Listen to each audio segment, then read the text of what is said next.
अस्सलाम वालेकुम dear viewers. आज मैंने दूसरा यूनिट स्टार्ट किया है सोशोलॉजी का, जो सुपरवाइजर का सिलेबस है। इस यूनिट के भी 10 मार्क्स हैं। इसमें भी 5 सब टॉपिक्स हैं। इसका पहला सब टॉपिक जो है वो है जेंडर इनइक्वालिटीज़ एंड इश्यूज। ठीक है, पहले हम इस टॉपिक को अंडरस्टैंड करेंगे अच्छे से। इसके की कंसेप्ट जो जो इंपॉर्टेंट है वो हम अंडरस्टैंड करेंगे पहले। उसके बाद मैंने इसी वीडियो में लास्ट में 90 MCQs इस टॉपिक के रिलेटेड लाए हैं। ठीक है, जो आपके लिए बहुत ज़्यादा इंपॉर्टेंट रहने वाले हैं। ठीक है, इसी वीडियो में हम पूरा ये टॉपिक जो है जेंडर इनइक्वालिटीज़ एंड इश्यूज, इसको हम ख़त्म करेंगे। ठीक है, एक ही वीडियो में।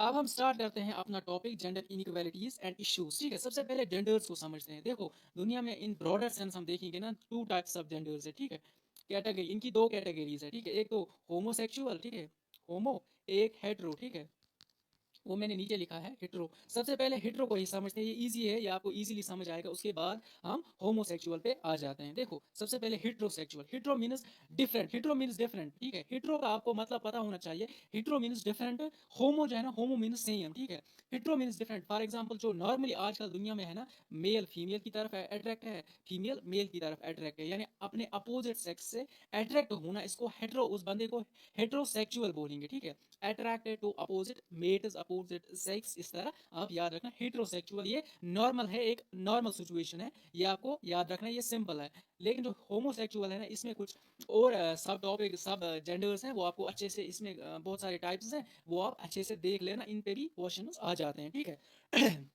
देखो, सबसे पहले हम देखते हैं लेस्बियन। लेस्बियन उस को कहेंगे, उस फीमेल को कहेंगे जो फीमेल के साथ अट्रैक्टेड हो। एक फीमेल अगर दूसरी फीमेल के साथ अट्रैक्टेड है ना, उसको लेस्बियन कहेंगे, सिंपल वे में आप याद रखना। उसके बाद गे, गे उसको कहेंगे जो मेल है ना, वो अगर फीमेल के साथ अट्रैक्टेड है ना, एक मेल दूसरे मेल से अट्रैक्टेड है, उसको कहेंगे गे। ठीक है, ये आपको पता होना चाहिए। उसके बाद बाई सेक्चुअल। बाई मीन्स दो, सेक्चुअल मतलब सेक्चुअल ओरिएंटेशन। बाई मीन्स दो, यानी मेल अगर है वो मेल के साथ भी अट्रैक्टेड है, फीमेल के साथ भी अट्रैक्टेड होता है सेक्सुअली। उसके बाद फीमेल, फीमेल जो है ना, अगर बाई सेक्चुअल फीमेल आप देखेंगे ना, अगर एक फीमेल वो अट्रैक्टेड है मेल से भी, फीमेल से, उसको कहेंगे बाई सेक्चुअल फीमेल। ठीक है, बाई सेक्चुअल फीमेल, ये आपको पता होना चाहिए। ये होमोसेक्सुअल में आ जाता है, ये सब कैटेगरीज। ठीक है, इसके बाद ट्रांसजेंडर, ये फीमेल भी हो सकती है, मेल भी हो सकता है। ठीक है, यहाँ पे ये क्या कहते हैं, अगर मेल है ना, उसकी जो हरकतें हैं ना, वो फीमेल जैसी होती हैं। ठीक है, हैबिटस। ठीक है, और फीमेल जो है ना, वापस में उसके मेल जैसे हैबिटस होते हैं। ठीक है, तो ये अपना जेंडर चेंज करवाना चाहते हैं, तो आजकल फिर थेरेपीज भी होती है, तो आप ये याद रखना, ट्रांसजेंडर दोनों हो सकते हैं। इनके जो हैबिट्स हैं वो अपोजिट जेंडर जैसे होते हैं, तो इस तरह ये याद रखना। फिर ये ट्रांस, अगर मेल है वो अपना अगर अगर मेल है, उसने अपना जेंडर चेंज किया, उसको कहेंगे ट्रांस वुमेन। अगर वुमेन है, ट्रांस वुमेन है, यानी वुमेन है पहले, अगर उसने अपना जेंडर चेंज किया, उसको कहेंगे फिर ट्रांस मेल। ठीक है, इसके बाद है इंटरसेक्स। ठीक है, यहाँ पे ये जो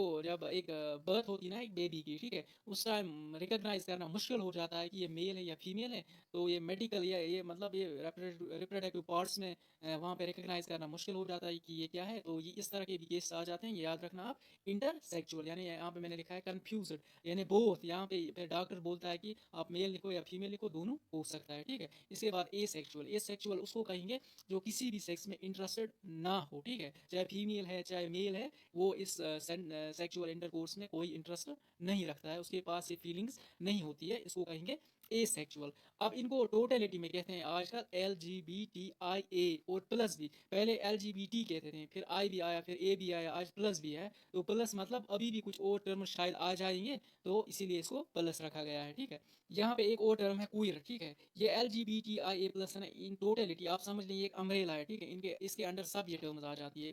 ठीक है, ट्रांसजेंडर, गे, इंटर सेक्स, एसेक्सुअल, ठीक है, ये सब एक ही अम्ब्रेला के अंडर आते हैं। इस अम्ब्रेला का नाम आप याद रखना, जैसे कि एक अम्ब्रेला है LGBTIA+। ठीक है, इसको एज ए क्वीयर भी कुछ लोग इस्तेमाल करते हैं, क्वीयर। ठीक है, लेकिन ज़्यादातर यही टर्म आजकल यूज़ होती है, तो ये आप याद रखना।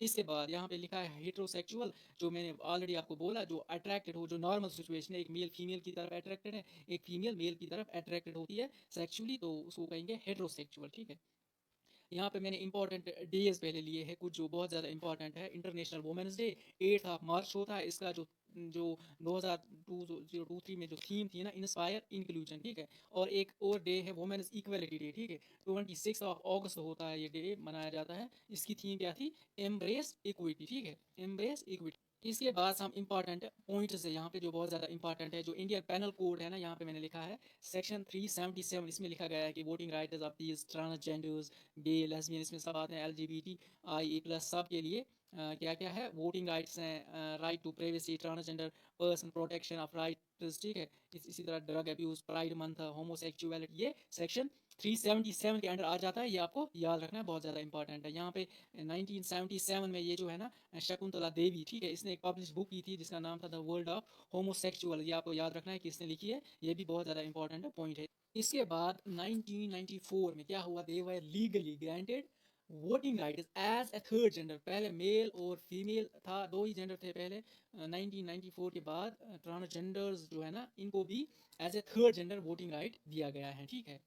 ये भी आप याद रखना। 2014 में क्या सुप्रीम कोर्ट ने बोला कि ट्रांसजेंडर्स को ट्रीट किया जाए एज ए थर्ड जेंडर, पहले वोटिंग राइट के बारे में उनको वहाँ पे थर्ड जेंडर एज कंसिडर किया गया। 2014 में इनको सुप्रीम कोर्ट ने बोला कि जो ट्रांसजेंडर्स हैं, जो ये थर्ड जेंडर्स हैं, तो उनके लिए ये उनको ट्रीट किया जाए एज ए थर्ड जेंडर, ठीक है, ये आपको याद होना चाहिए, पता होना चाहिए। इसके बाद 2017 में the Supreme Court gave the countries LGBTQIA+ community the freedom to safety express दिया सेक्सुअल ओरिएंटेशन, यानी जिसके साथ वो शादी करना चाहते हैं, जो उनकी विल है, जिस तरह की सेक्सुअल ओरिएंटेशन, ओरिएंटेशन मीन्स रुझान, ठीक है, मतलब अट्रैक्शन, तो किस तरह भी है उनको फ्री, मतलब उसको उनको इस एस्पेक्ट में उनको फ्रीडम दी गई, ठीक है, 2017 में, ये भी आपको पता होना चाहिए। इसके बाद 6 सितंबर 2018 में the Supreme Court struck down the part of the section 377, जो इंडियन पैनल कोड का सेक्शन था 377, ठीक है, जिसमें एक सेक्शन था वो बोलता था कि वो कंसेंसुअल होमोसेक्सुअल एक्टिविटीज़ को क्रिमिनलाइज समझता था, इसलिए उस सेक्शन को रिमूव किया गया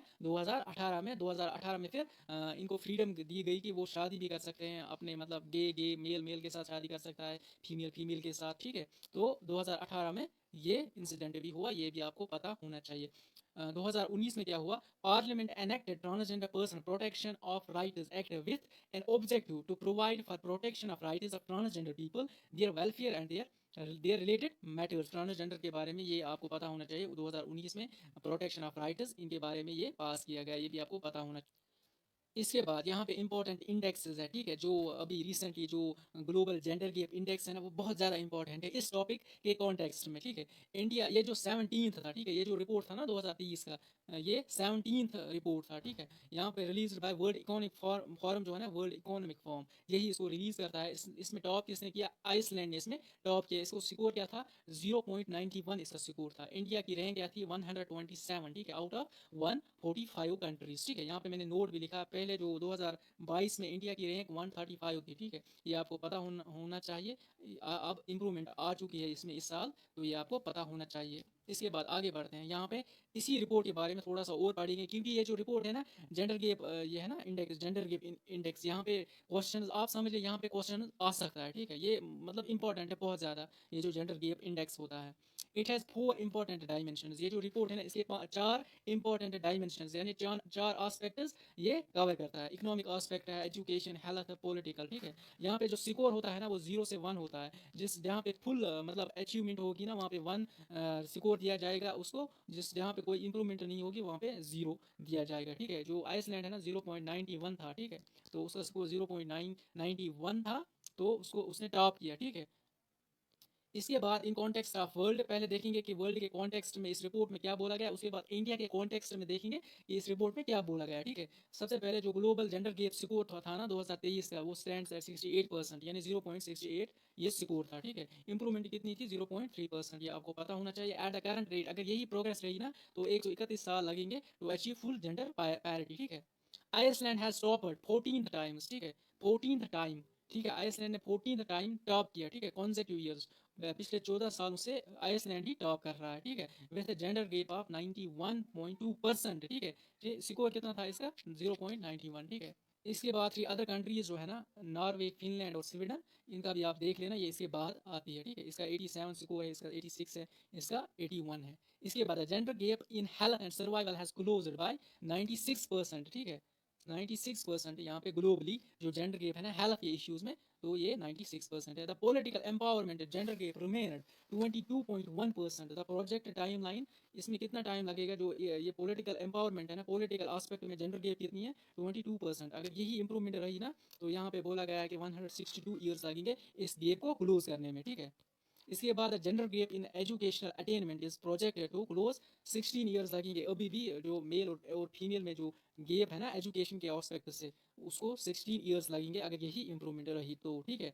इसके बाद gender gap in economic participation and opportunities stands at 60% globally, ठीक है। It is projected to close this gap, इसमें लगेंगे 169 ईयर्स, ठीक है। ये भी आपको पता होना चाहिए। इसके बाद इन कॉन्टेक्स्ट ऑफ इंडिया जो बहुत ज़्यादा इंपॉर्टेंट है, इंडिया के कॉन्टेक्स्ट में इस रिपोर्ट में क्या बोला गया है कि इंडिया की रैंक है ना उसमें इंप्रूवमेंट आई है। 2022 में 135 रैंक थी इंडिया की, अब 127 है, ठीक है, आउट ऑफ 146 कंट्रीज। इसके बाद इंडिया के नेबर्स जो है ना वो इंडिया से सब आगे हैं, ठीक है, एक्सेप्ट पाकिस्तान, ठीक है, ये आपको पता होना चाहिए। सबसे ज़्यादा इंप्रूवमेंट बांग्लादेश की है, 59 इसकी रैंक है, ठीक है, बांग्लादेश की रैंक जेंडर गैप में 59 है। India has improved by 1.4 point, यानी इतनी इंप्रूवमेंट 1.4% इंप्रूवमेंट आ गई है। फ्रॉम 135 से 127 पे आ गया है इंडिया, ठीक है, out of 146 countries. India's progress in economic participation is only 36%, ठीक है, ये भी आपको पता होना चाहिए इकोनॉमिक एस्पेक्ट से। देयर इज ए 1.9% यानी improvement in India sex ratio at birth, यानी after more than a decade, ठीक है,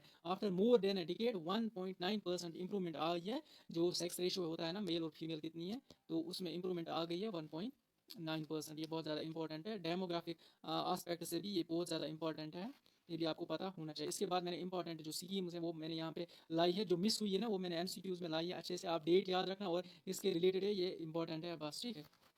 इंडियन इनिशिएटिव जो इंडियन गवर्नमेंट ने इनिशिएटिव उठाए हैं to reduce this gender gap, ठीक है। सबसे पहले जो बेटी बच्चा और बेटी पढ़ाओ है ना, to ensure the protection survival and education of girl child, ठीक है, 22 जनवरी 2015 में इसको लॉन्च किया गया था। इसके बाद महिला शक्ति केंद्र जो है ना यहाँ पे aim to empower rural women, ये रूरल वुमेन के लिए आपको याद रखना है, with opportunities for skill development and employment. November 2017 में इसको लॉन्च किया गया था। इसके बाद महिला police volunteers, it envisages engagement of Mahila police volunteers in status duties who act as a link between police and community and facilitate women in distress, ठीक है। आप समझ ले यहाँ पे वॉलंटियर्स उठाए गए, आप समझ ले सिपाही, ठीक है। इस में जो पुलिस को फिर इंफॉर्मेशन देते थे, ये वॉलंटियर महिला पुलिस वॉलंटियर्स इनको कहते हैं। तो ये एक स्कीम लॉन्च की गई थी दिसंबर 2016 में, ठीक है। इसके बाद राष्ट्रीय महिला कोष, ठीक है, it is an apex micro finance organization that provides micro credit to concessional terms, ठीक है, लोन प्रोवाइड किया जाता है यहाँ पे at a very low interest rate to poor women, ठीक है, वो अपना जो इनकम एक्टिविटीज़ है ना उनको जनरेट करें, ठीक है। मार्च 1993 में इसको लॉन्च किया गया था, डेट इंपॉर्टेंट है, ठीक है। इसके बाद सुकन्या समृद्धि योजना, ठीक है, अंडर ये पार्ट है जो बेटी बचाओ बेटी पढ़ाओ है ना स्कीम, उसका ये पासा पार्ट है। अंडर दिस स्कीम ये भी उसी दिन लॉन्च की गई थी 22 जनवरी 2015। यहाँ पे girls have been economically empowered by opening their bank accounts, यानी पेरेंट्स जो होते हैं ना गर्ल्स के पेरेंट्स को एम्पावर किया गया था कि वो अपनी एनुअली कुछ ना कुछ अमाउंट अपनी बेटी के लिए अकाउंट खोले, उसमें जमा करें, ठीक है। इसके बाद स्टैंड अप इंडिया एंड महिलाएं ई हार, ठीक है, ऑनलाइन मार्केटिंग प्लेटफॉर्म है, या आपको याद रखना चाहिए मार्केटिंग प्लेटफॉर्म है online to support women entrepreneurs, ठीक है। ऐसे जो सेल्फ हेल्प ग्रुप जो है NGO entrepreneurship and skill development program 7 मार्च 2016 में इसको लॉन्च किया गया था, ठीक है। इसके बाद कस्तूरबा गांधी बालिका विद्यालय, ठीक है, कस्तूरबा जो गांधी जी की जो वाइफ थी उसके नाम पे they have been opened in educational, जो बैकवर्ड क्लास है ना वहाँ पे छोटे वो स्कूल बनाए गए, वहाँ पे बहुत ज़्यादा फैसिलिटीज प्रोवाइड की गई इनको। 2004 में इसको स्टार्ट किया गया था, ये भी बहुत ज़्यादा इंपॉर्टेंट है, ये भी आप याद रखना। इसके बाद अकॉर्डिंग टू अमर्त्य सेन जो नोबल लोरिएट हैं 2000 आई थिंक 1998 में उसको दिया गया, if I am not wrong 1998 में उसको नोबल प्राइज़ दिया गया था। तो उसने यहाँ पे 7 टाइप्स ऑफ जेंडर्स के बारे में इसने बात की है, ये बहुत ज़्यादा इंपॉर्टेंट है क्योंकि इंडिया का है ना ये, तो ये बहुत ज़्यादा इकोनॉमिस्ट था, ठीक है। इसने 7 टाइप्स ऑफ जेंडर्स, इसने जेंडर इनइक्वालिटीज़ के बारे में बात की है। आपको पूछा जा सकता है कि 7 आस्पेक्ट्स या 7 टाइप्स ऑफ जेंडर्स इनइक्वालिटीज़ ये किसने बोला था, किसने इनकी डिस्ट्रीब्यूशन की थी, तो अमर्त्य सेन, ये आपको याद रखना है, ठीक है। यहाँ पे मोर्टेलिटी इनइक्वालिटी जो डेथ होती है वहाँ पे जो इनइक्वालिटी आ जाती है, नॉट नेटेलिटी, ठीक है, जब बर्थ होती है वहाँ पे जो इनइक्वालिटी आती है, तो उसके बारे में इसने बात की। ये दो आपको याद होंगे, जो बाकी पांच है ना, इनके लिए मैंने एक फिगर लाई है यहाँ पे, पहले इसको देख लेते हैं, इससे आपको वो पांच आस्पेक्ट्स याद हो जाएंगे। तो वहाँ पे पूछा जा सकता है, तीन चार दिए गए होंगे, एक वो यूनिक सी जो डिस्ट्रीब्यूशन है ना, यूनिक सी चीज़ वहाँ पे डाल देंगे, वहाँ पे बोला जाएगा आपको कि इनमें से कौन नहीं है उसमें, तो आपको पता होना चाहिए। यहाँ पे मैंने एक हाउस बनाया है, ठीक है, ये एक हाउस है, ठीक है। हाउस बनाने के लिए एक बेस जरूरी है। मैं आपको एक छोटी सी स्टोरी बताऊंगा ना, आपको ये सब याद हो जाएगा। देखो किस तरह, ये एक हाउस है, ठीक है, इसकी बेस स्ट्रांग होनी चाहिए, ठीक है। देखो यहाँ पे ये एम्प्लॉइज भी है, ठीक है, ये काम करते हैं ना, यहाँ पे ये एम्प्लॉइज भी है, और ये मकान है ना, एक स्पेशल मकान है, देखो है ना स्पेशल, इसमें इस तरह की जो किस तरह का जो डिज़ाइन किया जा रहा है, तो ये स्पेशल मकान है, ठीक है। इस मकान का एक ओनर भी है, ठीक है, ये भी आपको पता होना चाहिए, बस ये स्टोरी है। आया समझ? देखो सबसे पहले जो एम्प्लॉयमेंट है ना, एम्प्लॉयमेंट इनइक्वालिटीज, यहाँ पे एम्प्लॉइज है ना, मैंने फिगर रैंडमली लाई है ताकि आपको ये सात पॉइंट्स आपको याद होने चाहिए, ठीक है। यहाँ पे एम्प्लॉइज भी है ना, यहाँ पे एम्प्लॉयमेंट इनइक्वालिटी, ठीक है। वहाँ पे इस हाउस का ओनर भी होगा ना, ओनरशिप इनइक्वालिटी, इस तरह याद रखो। याद रखने के लिए ये एक हाउस जो है ना, एक स्पेशल टाइप का हाउस है ना, यहाँ पे स्पेशल अपॉर्चुनिटी इनइक्वालिटीज, ये भी एक आस्पेक्ट है जो अमर्त्य सेन ने बोला है। इसके बाद बेसिक फैसिलिटी, इसकी इस हाउस की बेस है ना, वो बहुत ज़्यादा इंपॉर्टेंट है, वो स्ट्रांग होनी चाहिए। यहाँ पे बेसिक फैसिलिटी इनइक्वलिटी। इसके बाद हाउस होल्ड इनइक्वलिटी, ये जो हाउस है ना, हाउस को हाउस होल्ड के साथ कनेक्ट कर को याद करने के लिए बस, और कोई मतलब रीज़न नहीं बनता है इस फिगर का यहाँ पे, ठीक है। इसके बाद कॉजेज ऑफ इनइक्वालिटीज, यानी वजह क्या है इनइक्वालिटीज का। सबसे पहले जो पुअर्टी है ना, ये एक रीजन है, ये इनइक्वालिटीज क्यों बढ़ जाती है, मेल और फीमेल में ये डिफरेंसेस क्यों आ जाती है, ये आपको पता होना चाहिए। सबसे पहला जो काज है ना, वो है पुअर्टी। यहाँ पे वर्ल्ड बैंक का रिपोर्ट है 70, फॉर एग्जांपल अगर 100 पुअर लोग हैं ना, 100, तो उसमें 70 फीमेल्स होती है, ठीक है। ये वर्ल्ड बैंक का रिपोर्ट है, ये आपको पता होना चाहिए, किसने बोला है, वर्ल्ड बैंक का रिपोर्ट है, ये आपको पता होना चाहिए। इसके बाद अर्ली मैरिज, ठीक है, ये भी एक रीज़न है। यहाँ पे यूनिसेफ ने रिपोर्ट दिया था, एस्टिमेटेड यानी 12 मिलियन, ये मिलियन है यहाँ पे, ठीक है, 12 मिलियन गर्ल्स ऐसी है जो 18 साल की उम्र तक पहुंचने से पहले ही वो शादी कर लेती है हर साल ग्लोबली, ठीक है, ये भी आपको पता होना चाहिए। इसके बाद इन इंडिया, इंडिया में क्या होता है, ये 2011 में एक सर्वे की गई थी, ये ओवरऑल देखा गया, ये एक साल का नहीं है, ये ओवरऑल है, ठीक है। यहाँ पे 9 मिलियन गर्ल्स और 3 मिलियन बॉयज़ हैं, उन्होंने शादी की है 18 साल से पहले। उस टाइम की सर्वे देखी गई, यानी ये डिकेडल सर्वे आप समझ लें, एक साल की सर्वे नहीं है, ठीक है। यहाँ पे एक और आस्पेक्ट देखा गया है कि यहाँ पे 2223 मिलियन, ठीक है, यानी 22 करोड़ ऑलमोस्ट मिलियन, यानी यहाँ पे गर्ल ब्राइड्स है ना, यानी जो फीमेल्स है, उन्होंने शादी की है 15 साल की उम्र से भी पहले, ठीक है। इसके बाद social culture beliefs and customs, ये भी एक रीज़न है। Patriarchal women and house wife, ठीक है, ये भी एक रीज़न है इनइक्वालिटीज़ का बढ़ जाना, ठीक है। यहाँ पे सेक्सुअल असल्ट है, ट्रैफिकिंग है, रिप्रोडक्टिव राइट्स है, मेल चाहता है कि मुझे बच्चे हों ज़्यादा, फीमेल नहीं चाहती है, कभी कभी ऐसी मतलब इनइक्वालिटीज़ आ जाती है, तो यहाँ पे भी ये एक और रीज़न है, ये भी आपको पता होना चाहिए। सबसे मोस्ट इंपॉर्टेंट रीज़न जो है ना, वो ये है लेक ऑफ एजुकेशन, ठीक है। यहाँ पे थोड़ा सा डाटा है ना, 132 मिलियन, यानी 13 करोड़ गर्ल्स, 13 करोड़ गर्ल्स ऐसी है जो स्कूल नहीं जाती है ऑल ओवर द ग्लोब, ठीक है। इसके बाद लिटरेसी रेट, आपको लिटरेसी रेशियो जो इंडिया में है ना, वो आपको पता होना चाहिए, क्योंकि ये भी जेंडर गेप में आ जाता है। मेल्स की लिटरेसी रेट क्या है, 82%, फीमेल्स की क्या है, 65%, ठीक है। यानी अगर 100 फीमेल्स है ना, तो उनमें से 65 वो लिटरेट है, वो पढ़ सकती है। यहाँ पे अगर मेल 100 लेंगे ना हम रैंडमली, तो वहाँ पे फिर 82 ऐसे होंगे जो पढ़ सकते हैं, ठीक है, इंडिया में। अगर टोटलिटी में लो मतलब मिक्सड लेंगे ना, तो उनमें जनरल एवरेज आ जाती है ना, वो 74% है, ठीक है, ये भी आपको पता होना चाहिए। इसके बाद सेक्स रेशो क्या है, यानी अगर 1000 मेल्स है ना इंडिया में, 940 फीमेल्स हैं, ठीक है, पर 1940 फीमेल्स हैं, ये भी आपको पता होना चाहिए। इसके बाद चाइल्ड सेक्स रेशो कितनी, चाहे अगर at the time of birth जो मेल्स हैं ना, वो कितने हैं, 1000, और जो फीमेल्स है ना 919, ठीक है, 919 at the time of birth, means जो मेल्स हैं ना उनकी डेथ जल्दी हो जाती है, ये भी एक आस्पेक्ट है इसमें। इसके बाद जेंडर इनइक्वालिटीज़, यहाँ पे मैंने एक चार्ट लिया जो अभी मैंने डिस्कस किया, चार्ट से आपको ज़्यादा बेहतर तरीके से याद रहेगा। यहाँ पे सबसे पहला है ना, जो यहाँ पे प्राइमरी एजुकेशन है ना, वहाँ पे एजुकेशन में मेल और फीमेल बराबर ही है प्राइमरी एजुकेशन में। उसके बाद यहाँ पे जो जेंडर चाइल्ड सेक्स रेशो अभी हमने देखा 1919 पर 1000 मेल, ठीक है। उसके बाद ये जो लिटरेसी रेट है ना, 65% फीमेल्स है, 82% मेल्स हैं, ये अभी हमने देखा। 92% अगर पब्लिक में जो एक्सपीरियंस करते हैं ना असॉल्ट वायलेंस, 92% वो फीमेल्स होती हैं जो ये चीज़ एक्सपीरियंस करते हैं, ठीक है। यहाँ पे 11% लोकसभा की सीट्स है ना, वो these are held by females India में। 1/3 ऑफ द, अगर क्रिमिनल केसेस जो है ना, 1/3 वहाँ पे फीमेल्स का जो जो केस है ना 1/3 वो फीमेल से रिलेटेड होते हैं, ठीक है। यहाँ पे 46% जो पंचायत राज है ना, पंचायत है ना, वहाँ पे 46% जो सीट्स हैं ना वो फीमेल्स ने हेल्ड की है। और इनके लिए रिजर्वेशन, अगर 73 अमेंडमेंट आपने पढ़ा होगा ना, 70 जो पंचायत राज एक्ट के रिलेटेड है, 1/3 उनको वहाँ पे रिजर्वेशन भी दी गई है। 73rd में भी, 74th में, 74th अमेंडमेंट उसमें भी कुछ ना कुछ रिजर्वेशन वहाँ पे ज़्यादा इंपॉर्टेंट है 73rd अमेंडमेंट, ठीक है।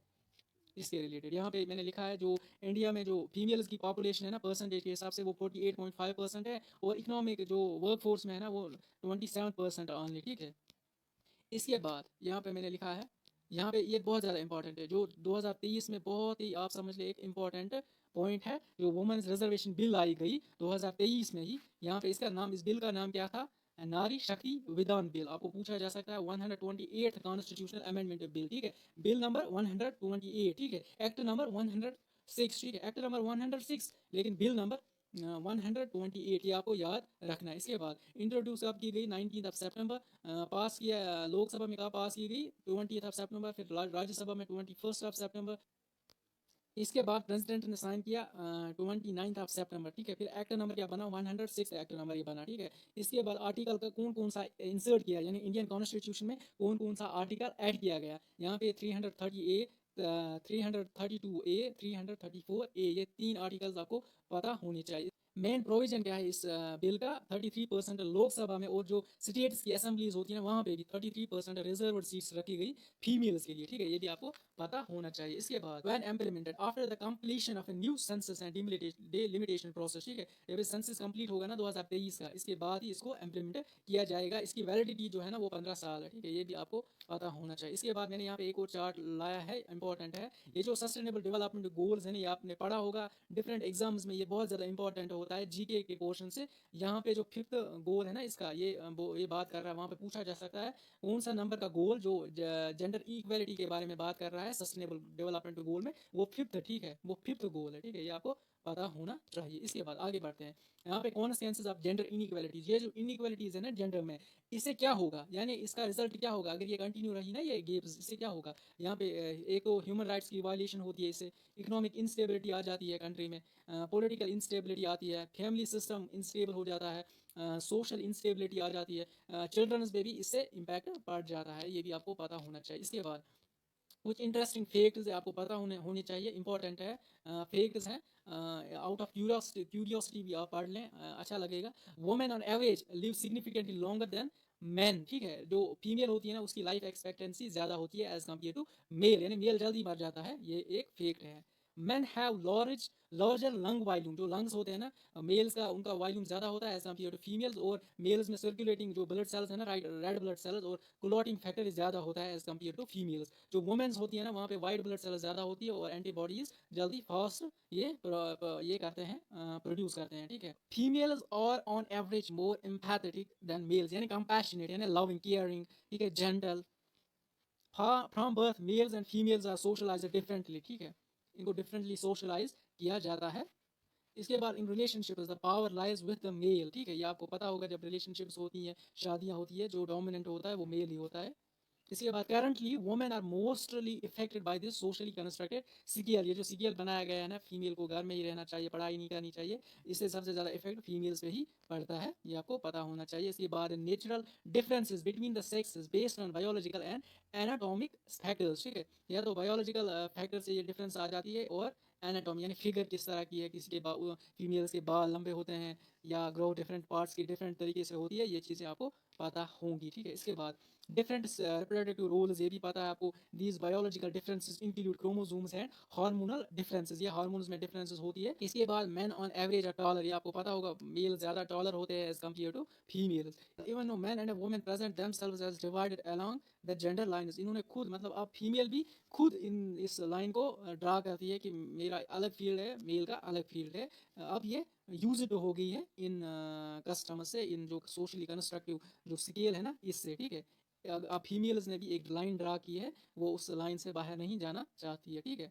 इसके बाद यहाँ पे मैंने लिखा है many women are expected to put their educational and career goals on hold in order to raise a family, cleaning the house and caring for children. यानी मोस्टली जो वुमेन्स है ना वो बराबर अपना करियर छोड़ देंगे और अपनी फैमिली का केयर करेंगे और हाउस होल्ड का काम करेंगे। ये आपको आपने एक्सपीरियंस भी किया होगा ये चीज़, ठीक है। इसके बाद women have continue being the primary care giver and family life even if they work full time job. अगर फीमेल जॉब भी करती है ना 5 बजे जब घर आती है ना तो फिर वो घर का काम भी करते हैं, ठीक है।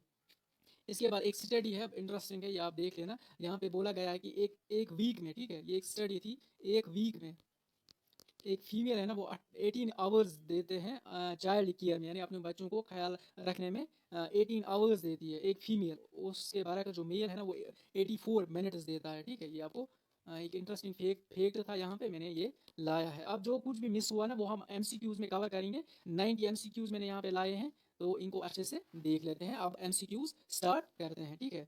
सबसे पहला क्वेश्चन, क्वेश्चन क्या है, mark the correct answer about gender studies from the following. Gender studies है क्या, ये नीचे 4 ऑप्शंस दी गई हैं यहाँ पे। It is a social science, it is an academic discipline, it is a narrative of women by women, both A and B. यहाँ पे बोथ ए एंड बी इसका करेक्ट आंसर है, एक आंसर इसका नहीं है। एकेडमिक डिसिप्लिन भी है और यहाँ पे सोशल साइंस भी है ये, ठीक है। Question number 2, gender as an area of research teaching and action has emerge only. ये कब इमर्ज हुआ अच्छे से as a teaching as a research field, 1975 से, ठीक है। Which is not related to women studies, इसमें से वुमेन स्टडीज के साथ कौन रिलेटेड नहीं है, सब्जुकेशन ऑफ मैन, ये इससे रिलेटेड नहीं है, ठीक है। यही इसका करेक्ट आंसर है। जेंडर इक्वलिटी ये वुमेन के साथ रिलेटेड है। कॉन्शियसनेस राइजिंग, ठीक है, यहाँ पे inter dependency study of women, ये भी इसके साथ वुमेन स्टडीज के साथ एफिलिएटेड है, ठीक है। इसके बाद question number 4, women studies became an academic discipline during during which feminist wave, second wave में, ठीक है।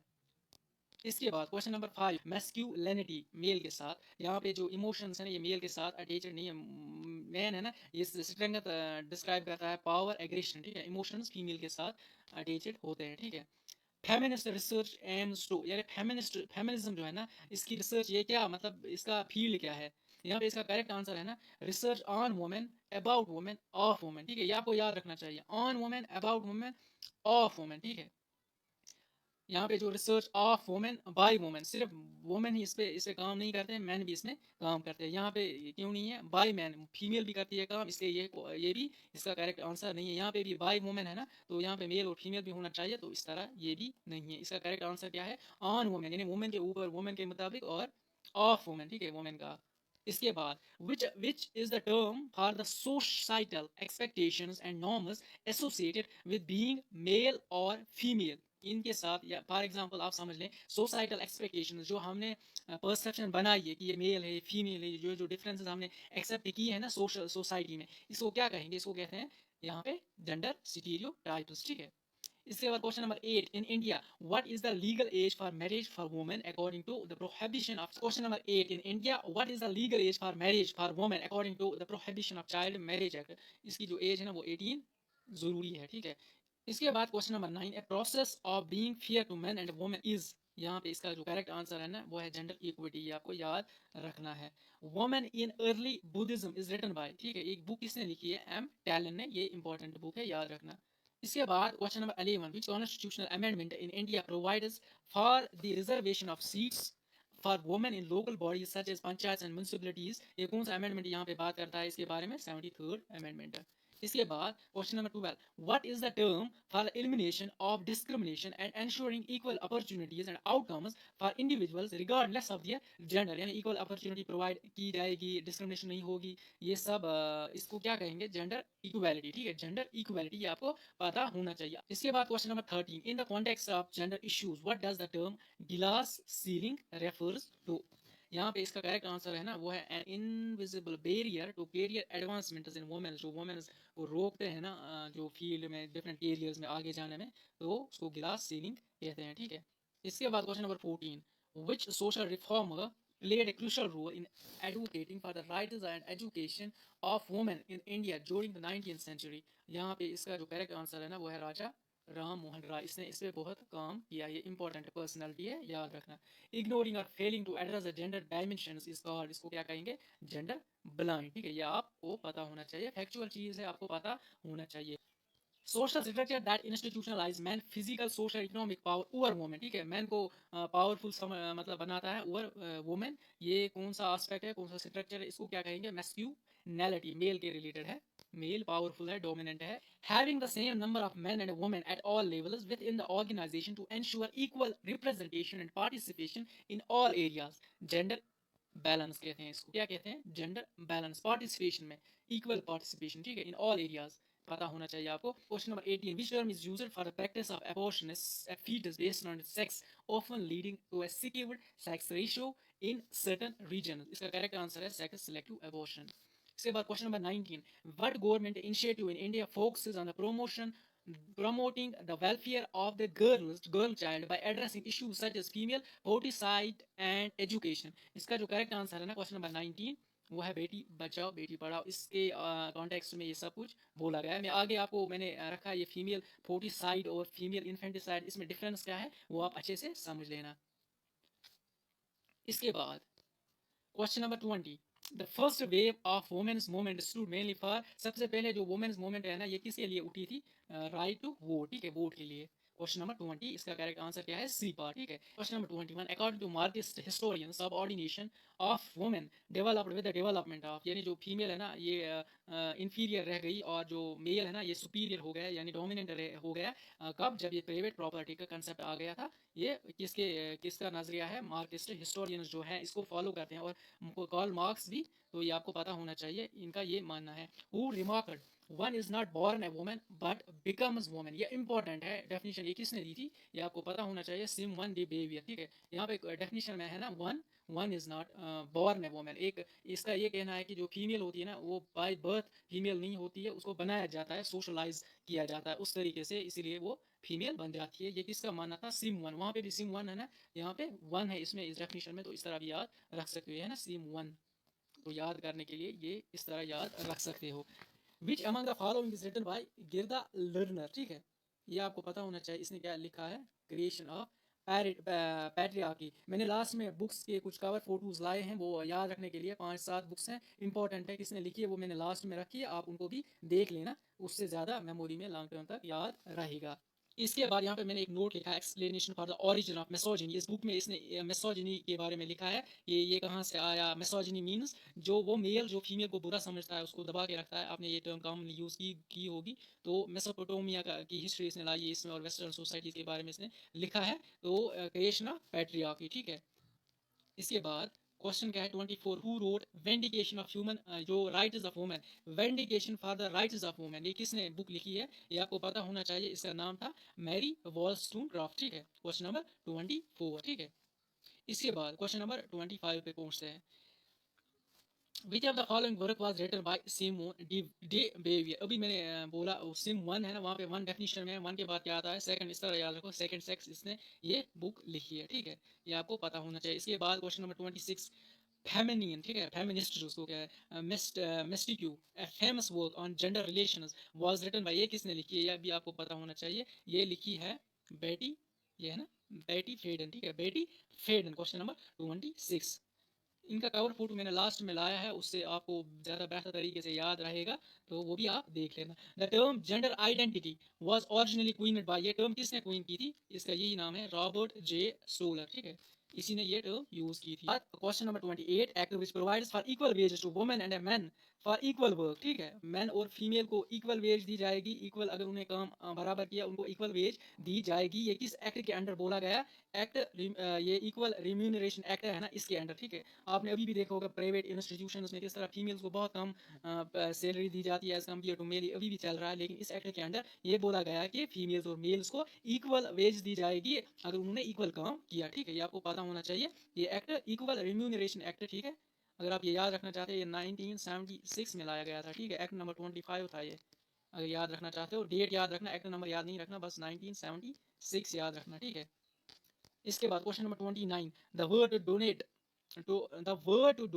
to a person whose sense of personal identity or gender does not correspond to the sex they were assigned at a birth or does not conform to gender stereotypes, sexual orientation varies and is not dependent on gender identity. ठीक है, ये आपको मैंने बोला जो personal identity of a gender does not correspond to the sex they were assigned at birth. यानी वो इंसान जो ट्रांसजेंडर के बारे में आपको मैंने बोला ना, उसको उसको लग रहा है कि मैं फीमेल हूँ, लेकिन अगर मेल है उसको लग रहा है कि मैं फीमेल हूँ, अगर फीमेल है उसको लग रहा है कि मैं मेल हूँ। ठीक है, दे यहाँ पे लिखा है ना, सेंस ऑफ पर्सनल आइडेंटिटी और जेंडर डज नॉट कॉरेस्पॉन्ड, यानी नहीं मिल रहा है to the sex they were assigned, जिस सेक्स में वो जिनकी वहाँ जिस सेक्स में उसकी उनकी बर्थ होती है ना, उनको लग रहा है कि हम इस सेक्स के नहीं हैं। तो ये किसने ये इसके लिए कौन सी टर्म यूज़ की गई है? ट्रांसजेंडर। ये आपको मैंने बोला है अच्छे से। ठीक है, बाकी बाइसेक्सुअल, गे, ये टर्म्स मैंने आपको अच्छे से एक्सप्लेन की है। लेस्बियन भी मैंने आपको अच्छे से बोला। इसके बाद belief that people have about features and characteristics of males and females, और या जो सोसाइटी में पर्सन बन चुके हैं मेल और फीमेल की, इसका क्या फील्ड है और इसका क्या फील्ड है। तो ये जो पर्सन बन चुकी है ना, मतलब फीमेल का हमने रखा है कि इसका सर्कल हमने बाहर से डाला कि यही इसकी लिमिटेशन है, यहीं पे इसको रहना है, ज़्यादा पढ़ाई नहीं करनी है, घर का काम करना है, बस यही है। तो इसको कहेंगे स्टीरियोटाइप्स, जेंडर स्टीरियोटाइप्स। ठीक है, तो जो इस तरह के लोग हैं ना, वो जो इस तरह सोचते हैं ना, उनको कहेंगे जेंडर स्टीरियोटाइप्स। ठीक है, इसके बाद question number 31, article of the constitution which prohibits any discrimination on the base of sex. ठीक है, ये आर्टिकल 15 बोल रहा है, जो प्रोहिबिट करता है discrimination on the base of sex. ये आपको याद रखना, अगर इक्वलिटी बिफोर लॉ आया तो वहाँ पे आर्टिकल 14 है। ठीक है, लेकिन यहाँ पे discrimination on the base of sex ये आर्टिकल 15 है, पता होना चाहिए। यहाँ पे मैं आपको बताना चाहता हूँ, जो इंडियन कॉन्स्टिट्यूशन है ना, basic constitution, fundamental rights, directive principles of state policy, मैंने ट्रिक्स के साथ वहाँ पे प्रोवाइड किए हैं, आर्टिकल 12 से लेकर आर्टिकल 51A तक। ठीक है, मैंने सिंपल ट्रिक्स के साथ आपको वहाँ वो आर्टिकल्स याद करवाए हैं। अगर कोई देखना चाहता है उस वीडियो को, वो प्ले लिस्ट में जाके जी के सेक्शन में देख सकता है। तो अच्छे से मैंने उसमें सब कुछ कवर किया है, हिस्ट्री बैकग्राउंड, हिस्टोरिकल बैकग्राउंड जो इंडियन कॉन्स्टिट्यूशन का है, किस तरह लाया गया, कौन कौन सी चीज़ें अडॉप्ट की गई है, वो सब इंपॉर्टेंट डेट्स वहाँ पे, पार्ट शेड्यूल्स, जो फंडामेंटल ड्यूटीज़ हैं, रिट्स हैं, सब कुछ मैंने एक ही वीडियो में कवर किया है। बहुत ज़्यादा इंपॉर्टेंट वीडियो है, आप प्ले लिस्ट में जाके देख सकते हैं। ठीक है, इसके साथ साथ मैंने डिफरेंट टॉपिक्स में ट्रिक्स के साथ वीडियोस बनाए हैं। जो जे के रिऑर्गेनाइजेशन एक्ट है ना, रिऑर्गेनाइजेशन एक्ट 2019 का, मैंने सेक्शंस पे ट्रिक्स बनाई हैं, आप प्ले लिस्ट में जाके देख सकते हैं। ठीक है, सेक्शंस भी मैंने याद करवाए हैं। ठीक है, आप प्लीज़ वो वीडियोस भी देख लेना। आगे बढ़ते हैं। The first wave of feminism was mainly concerned with, ये किसके मतलब जो फर्स्ट फेमिनिज्म वेव उठी थी ना, ये पहले सबसे पहले इन्होंने इसकी डिमांड की, वुमेन्स राइट टू वोट। ठीक है, वुमेन्स राइट टू वोट, यानी पहले इन्होंने वोट के बारे में बात की, हमें वोट का हक दिया जाए, फर्स्ट फेमिनिज्म वेव जो थी। इसके बाद question number 33, the position of women in Hindu civilisation is written by, ये बुक है, इसका भी मैंने कवर पेज लास्ट में रखा, आपको याद हो जाएगा। यहाँ पे जो क्वेश्चन नंबर 33 है ना, इसका करेक्ट आंसर है एएस एल्टिकर। ठीक है, Altekar. Question number 34, the first European country to give legal section to the marriages of gays, यानी सबसे पहले किसने अलो किया, ये जो गेज है ये शादी कर सकते हैं, मेल मेल के साथ शादी कर सकता है, फीमेल फीमेल के साथ, तो ये सबसे पहले नाइदरलैंड्स ने ये अलो किया है। ठीक है, question number 35, renouncing the practices derogating the dignity of women is included in, ये किस में आ जाता है? क्वेश्चन नंबर 35, इसका जो करेक्ट आंसर है ना, ये फंडामेंटल ड्यूटीज में लिखा गया है। ठीक है, यहाँ पे लिखा गया है इस फंडामेंटल 11 फंडामेंटल ड्यूटीज है ना, तो उसमें ये भी है रिनाउंसिंग, यानी हमें तर्क करना चाहिए, हमें मतलब जो फीमेल्स है ना, उनकी जो डिग्निटी है ना, उसको रेस्पेक्ट करना चाहिए, उनको डेरोगेट नहीं करना चाहिए, ये फंडामेंटल ड्यूटीज में आ जाता है। ठीक है, question number 36, gender and politics of history, ये रिटर्न ये किसने लिखी है? क्वेश्चन नंबर 36, ये एक बुक है, ये लिखी है जॉन स्कॉट ने, इसका भी कवर पेज मैंने लास्ट पे रखा है, आपको याद हो जाएगा वहां से भी, क्योंकि पिक्चर जब आती है ना माइंड में तो वो ज्यादा बेहतर तरीके से याद हो जाता है। Question number 37, the meaning of Greek word patriarchy, जो पैट्रियार्की वर्ड है ना, पैट्रियार्कल जो हेड ऑफ द फैमिली कौन होगा?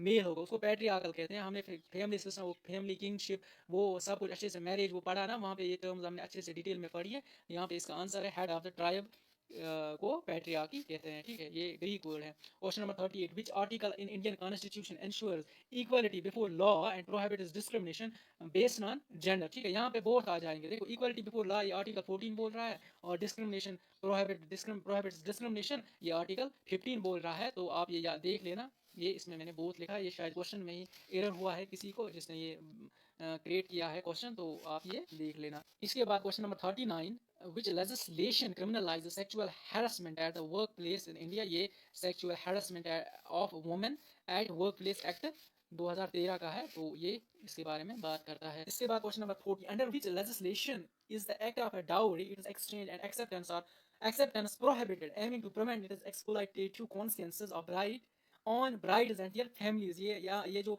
डाउरी है ना एक्सेप्ट करना या देना, ठीक है, इसको प्रोहिबिट किया गया है अंडर विच एक्ट, यहाँ पे लिखा है डाउरी प्रोहिबिशन एक्ट। इसको पहले डाउरी प्रोहिबिशन एक्ट बोलते थे, आजकल इसको कहते हैं the anti dowry act. New नियम है, 1961 में आया था, ठीक है, ये आपको पता होना चाहिए। इसके दोनों नाम आपको पता होने चाहिए, डाउरी प्रोहिबिशन एक्ट या एंटी डाउरी एक्ट। इसके बाद question number 41, which social campaign aims to eradicate the practice of dowry and raise awareness about its harmful consequences। ये अंडर बेटी बचाओ बेटी पढ़ाओ जो स्कीम है ना, इसके अंडर इस चीज को हाईलाइट किया गया था। इसके बाद question number 42, what is the term for the unequal treatment of women and main in the work place often in terms of salary promotion and opportunities. यहाँ पे जेंडर डिस्क्रिमिनेशन, ठीक है, जेंडर डिस्क्रिमिनेशन इसका करेक्ट आंसर। यानी जो काम करते हैं ना फीमेल और मेल, उनको डिफरेंट सैलरी दी जाती है, तो द बेसिस ऑफ जेंडर, तो आपको ये पता होना चाहिए इसको क्या कहेंगे, gender discrimination. Question number 43, which country implemented the Mo2 movement sparking a global conversation about sexual harassment and assault। ये आपको पता होना चाहिए, यूनाइटेड स्टेट्स में ये मूवमेंट स्टार्ट की गई है, ठीक है। क्वेश्चन नंबर 44, ये टोटल 92 क्वेश्चंस हैं, तो आप ये अच्छे से इनकी प्रैक्टिस कर लेना, ये मोर देन सफिशिएंट है इस टॉपिक के रिलेटेड। इसके बाद question number 44, which organisation in India works towards the empowerment and rights of a women. कौन सी ऑर्गेनाइजेशन इंडिया में जो राइट्स ऑफ वुमेन के लिए मतलब काम करती है और एड्रेस करती है डिफरेंट इश्यूज जो वायलेंस है, डिस्क्रिमिनेशन है फीमेल्स के साथ और इकोनॉमिक डिस्पैरिटीज है। ये जो स्कीम है ना, ये है नेशनल, ये जो कमीशन है ना, ये नेशनल कमीशन फॉर वुमेन, ठीक है, अकॉर्डिंग टू अल्टिकर, ठीक है, जिसने वो बुक लिखी थी, clear cut decline in the states of women beginning. ये कब स्टार्ट हुआ अकॉर्डिंग टू अल्टिकर, ऋग वैदिक पीरियड से, ठीक है, जो वुमेन का स्टेटस गिर रहा है ना, ये कब से स्टार्ट हुआ, ऋग वैदिक पीरियड से, ठीक है। Women who joined the Buddhist Sangha as nuns is generally refer to as, इनको क्या कहते हैं, जो फीमेल्स जो है ना, जो Buddhist Sangha as a none join करते हैं ना, उनको क्या कहते हैं, बिकुनस, ठीक है। Question number 47, question number 47, in India which act prohibits the practice of prenatal sex determination and sex selective abortion. ये कौन सा एक्ट प्रोहिबिट करता है इस चीज़ से कि पहले मतलब फीमेल को देखना, मतलब ये फीमेल है कि मेल है, फिर वही रीज़न बनता है ना फोर्टिसाइड का या इन्फेंटिसाइड का, तो आपको ये पता होना चाहिए, ये एक्ट है ना pre conception and pre natal diagnostic techniques act, ठीक है, 1994 में ये आया था। ये इस चीज़ से प्रोहिबिट करता है कि ये सेक्स डिटर्मिनेशन नहीं की जाएगी, ठीक है। बाद question number 48, in ancient texts of India the term गिरुआ परुषा कोनेटस, यानी इसका मतलब क्या है, जो एंशिएंट टेक्स्ट्स में टर्म यूज की गई है, इसका मतलब है ट्रांसजेंडर, ठीक है, ये इंपॉर्टेंट है। Which of the following is a collection of short poems of Buddhist nuns. यहाँ पे जो इसका करेक्ट आंसर है वो है दीरी गथा पली, ठीक है, ये आपको पता होना चाहिए। इसके बाद name frequently found in ancient texts in association with courtesans, इसको कहते हैं यहाँ पे गणिका, ठीक है, इसका करेक्ट आंसर है गणिका, कोटि सेंस के रिलेटेड है। यहाँ पे मैंने दो टर्म्स यहाँ पे एक्सप्लेन की है, एक वो शुल्का, ठीक है, एक टर्म यूज होती है, तो यहाँ पे God Saraswati the one who gives gender या गर्ल, इसको कहते हैं द वन हु गिव्स, ठीक है, जेंडर या गर्ल, गर्ल इसको कहेंगे। गॉडेस पार्वती के लिए ये यूज हुआ है, तो आप ये याद रखना, शुल्का याद रखना, शुल्का सरस्वती के साथ कनेक्ट करो। नियोगा एक और टर्म है, इसका क्या मतलब है, यहाँ पे it was permitted for the widows, जो विडोज होती है ना, या वो वाइव्स जिनके बच्चे नहीं होते हैं ना, उनको मतलब फिर परमिशन दी जाती थी पीछे एंशिएंट टाइम्स में, ये वो फिर दूसरे बंदे से सेक्सुअल इंटरकोर्स कर सकते हैं, बच्चे मतलब पैदा कर सकते हैं, ठीक है, इसको क्या कहते थे, नियोगा।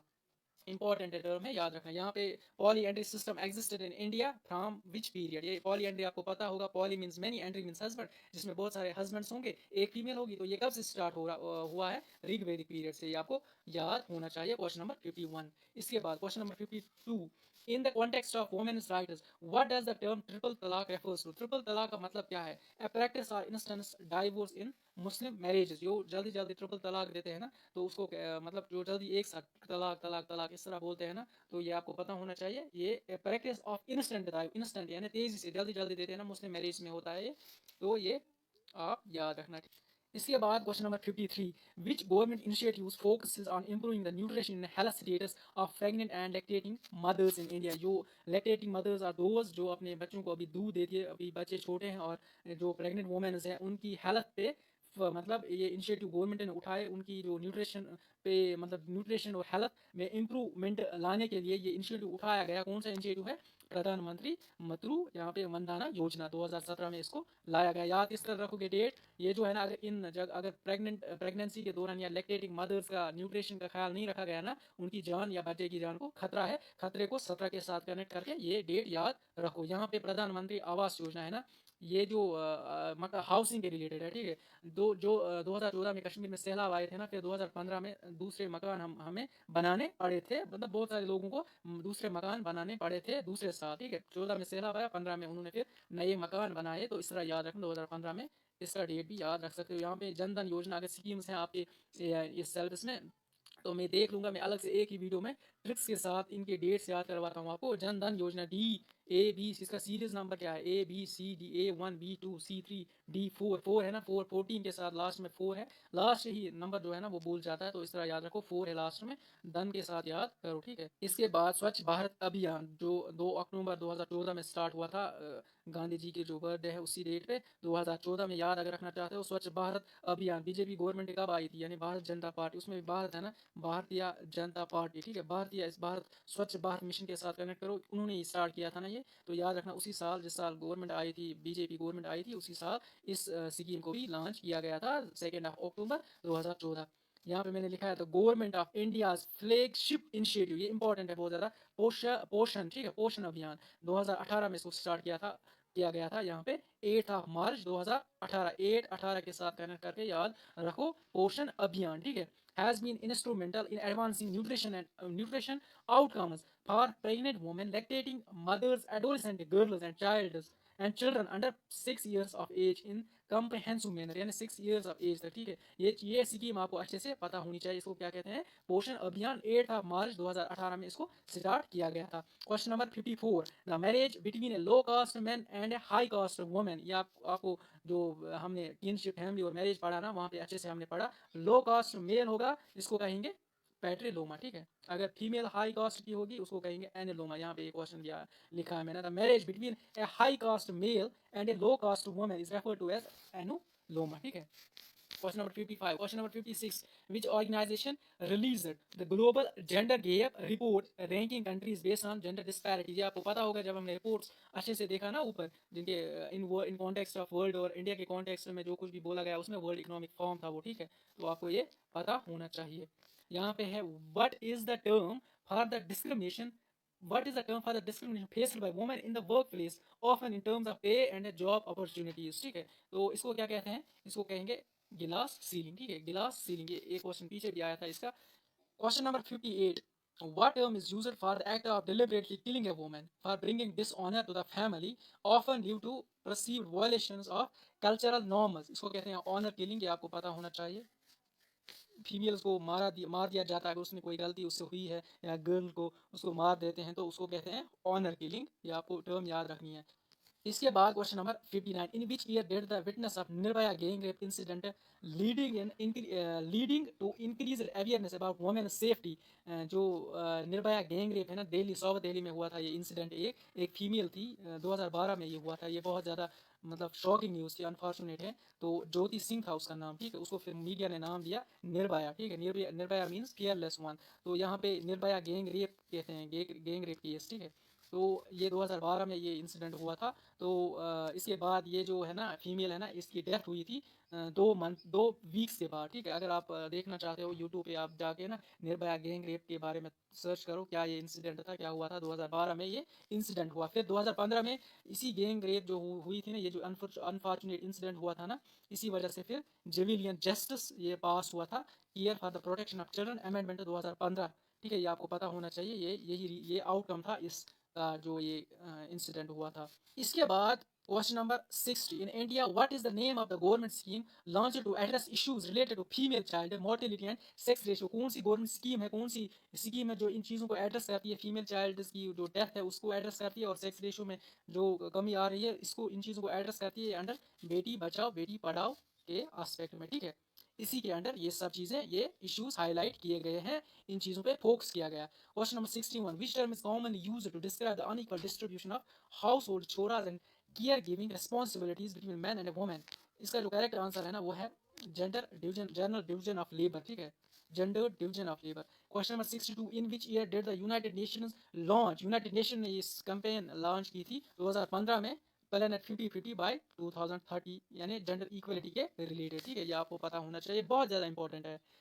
विच international event inspired the formation of UN women organisation, 2010 में वो यूएन वुमेन ऑर्गेनाइजेशन भी बनी थी। ये कब, ये जो इंस्पायर मतलब कहाँ से हुई थी, बाइजिंग जो वर्ल्ड कॉन्फ्रेंस ऑन वुमेन हुई थी ना 1995 में, यही इंस्पायरेशन बनी इस ऑर्गेनाइजेशन को बनने में, यूएन वुमेन ऑर्गेनाइजेशन 2010।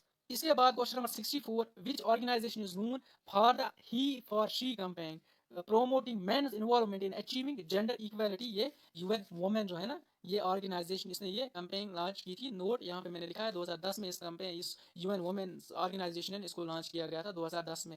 इसके बाद which legislation addresses the issues of sexual harassment, इन चीज़ों को इशू कर मतलब एड्रेस करता है, और assault against women and children जो प्रोवाइड करता है स्पीडी ट्रायल्स इन लोगों के खिलाफ जो ये चीज़ ये हरकतें करते हैं। ये कौन सा एक्ट है, यहाँ पे मैंने लिखा है, ये जो protection of children from sexual offences, POCSO act, ठीक है, ये कब लॉन्च किया गया था, 2012 में, ये आपको पता होना चाहिए, बहुत ज़्यादा इंपॉर्टेंट है।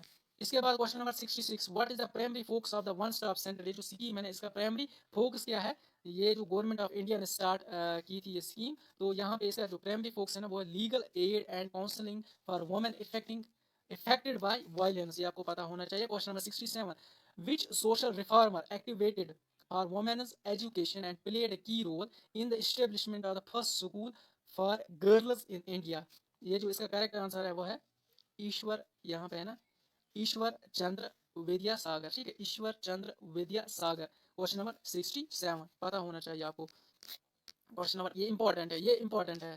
Question number 68, what term is used for the act of killing a female infant shortly after birth, यानी आफ्टर बर्थ जब आया ना, उसको कहेंगे फीमेल इन्फेंटिसाइड। इन्फेंटिसाइड अगर आफ्टर बर्थ आएगा, मतलब बर्थ के बाद उसको मार दिया जाएगा एक फीमेल को, उसको कहेंगे, यानी शॉर्टली आफ्टर बर्थ उसको कहेंगे फीमेल इन्फेंटिसाइड। और अगर उसको पेट में ही मार दिया जाएगा ना, उसको कहेंगे फीमेल फोर्टिसाइड, ये आपको याद रखना है, ठीक है।